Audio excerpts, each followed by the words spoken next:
The day kicked off just like any other. The first rays of sunlight broke across the fields, and I was enjoying a hot cup of tea. I casually flipped through a local magazine when a jarring neon yellow poster caught my eye, stuck to my front gate like a hazard sign. In thick, aggressive letters, it read, "Eviction notice.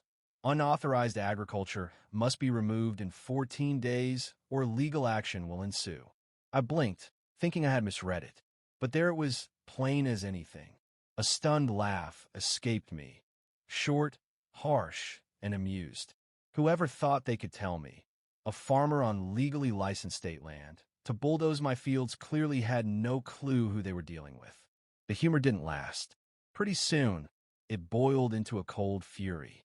Somebody had just lit a fuse they couldn't hope to put out. By midday, the neighborhood buzzed louder than a nest of angry wasps. Gossip spread that the local property committee head, a woman named Carolyn, had labeled my wheat fields a public nuisance.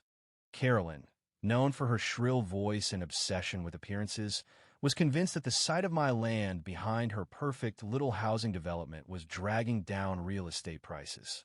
From my porch, I spotted her pacing at the edge of my property, clipboard clutched tightly, her flunkies trailing behind. Dressed in a ridiculous floppy hat and oversized sunglasses, she looked like some cartoon villain surveying her evil plans. She gestured wildly toward my crops, loudly proclaiming that my fields were dangerous and a visual blight. She even claimed children might wander in and vanish, as if I was running a giant, haunted maze. I set my cup down and calmly headed over. Carolyn immediately stiffened, clutching her clipboard like a shield. Her minions shrank back, as if expecting me to pull a weapon. "Lovely afternoon," I said, voice smooth. Carolyn wasted no time launching into some rehearsed speech about neighborhood standards. She insisted that any visible property was under the jurisdiction of her precious community council. I calmly asked how that applied to farmland licensed by the state for over 60 years. Without blinking, she declared that her committee's rules overruled all others. At that moment, I realized reason was pointless. This wasn't about regulations, it was about control. I gave her a slow smile, the kind you give a fool who just challenged a lion to a duel.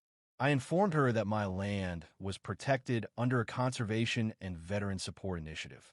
If she or anyone else so much as touched a single stalk, they'd be facing penalties they couldn't imagine. Her mouth tightened, but it was clear she thought I was bluffing. That evening, a typed letter was shoved under my door, a mandatory meeting invitation to vote on forcibly clearing my fields. I laughed out loud reading it. My farm sat nearly a mile outside their official limits. Yet here they were, acting like medieval landlords laying claim to someone else's ground. Sitting on my porch as dusk painted the sky, I looked out over the fields. This land wasn't just soil, it was a legacy. My grandfather had planted the first seeds here. Now, it helped veterans rebuild their lives through agricultural therapy.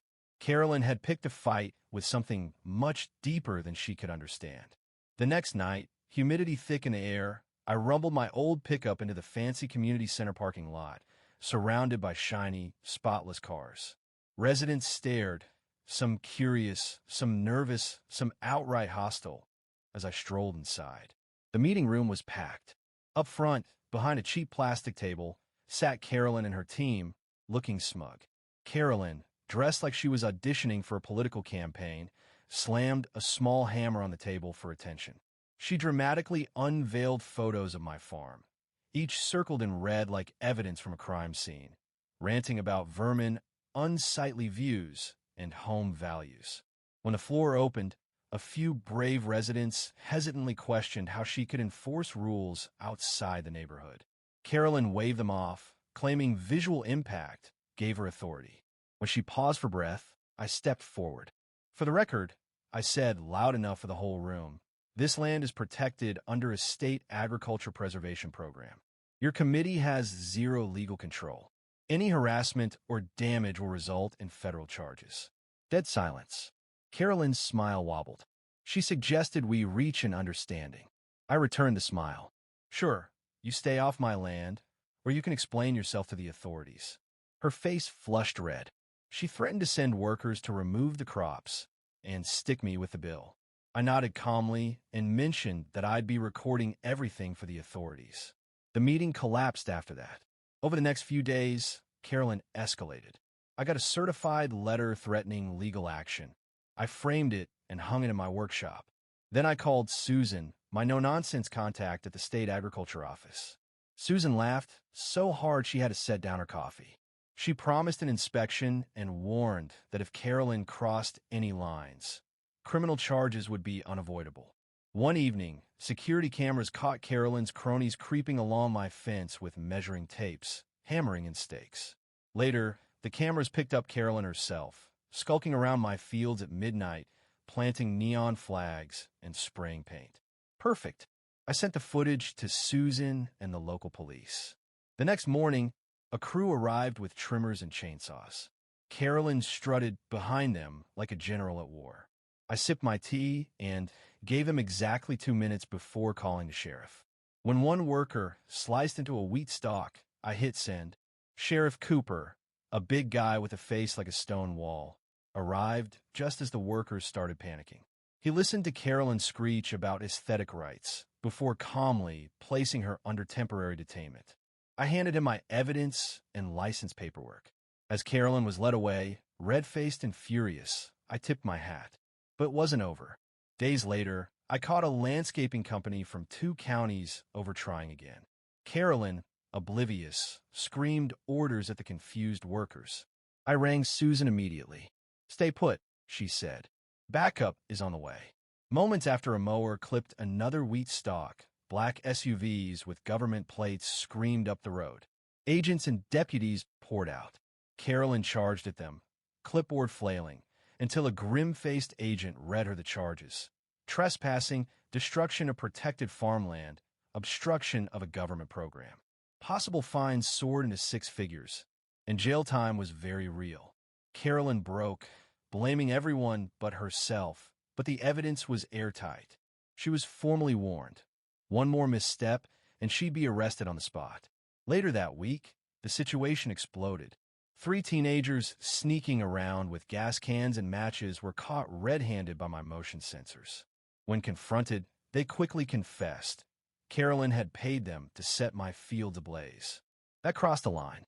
The town woke up the next morning to sirens, flashing lights, and a flood of rumors.